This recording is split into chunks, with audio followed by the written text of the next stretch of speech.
दरम्यान भारतीय बॉक्सिंगपटू साक्षी चौधरी हिनं ग्लासगो कॉमनवेल्थ 2026 मध्ये महिलांच्या 51 किलो वजनी गटात सुवर्णपदक मिळवलं आणि या निमित्तानं भाजपचे महाराष्ट्र प्रदेशाध्यक्ष रवींद्र चव्हाण यांनी सोशल मीडियाच्या माध्यमातून तिचं विशेष अभिनंदन केलेलं आहे।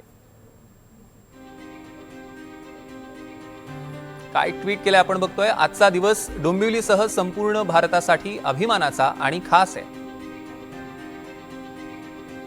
भारतीय स्टार बॉक्सर साक्षी चौधरी हिनं ग्लासगो कॉमनवेल्थ गेम्स 2026 मध्ये 51 किलो वजनी गटात सुवर्णपदक पटकावलं आणि या सुवर्ण विजयातनं भारतानं विक्रम रचलाय। विशेष म्हणजे 2025 साली डोंबिवलीकर फ्रेंडशिप रन मध्ये प्रमुख पाहुणी म्हणून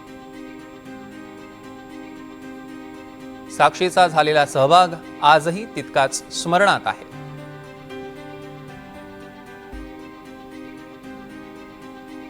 तिनं कॉमनवेल्थमध्ये सुवर्णपदक जिंकताच त्या भेटीच्या आठवणी पुन्हा एकदा ताज्या झाल्या। रिंगणातील तुझी झुंजार वृत्ती, अतुल्य रणनीती आणि अद्भुत क्रीडा कौशल्यामुळे भारताची मान अभिमानानं उंचावली आहे। तुझं हार्दिक अभिनंदन। रवींद्र चव्हाणांनी साक्षी चौधरीचं कौतुक केलंय। अशाच झुंजार वृत्तीनं भारताच्या शिरपेचात आणखी एक सुवर्ण तुरा खोचला गेलेला आहे। यासाठी शुभेच्छा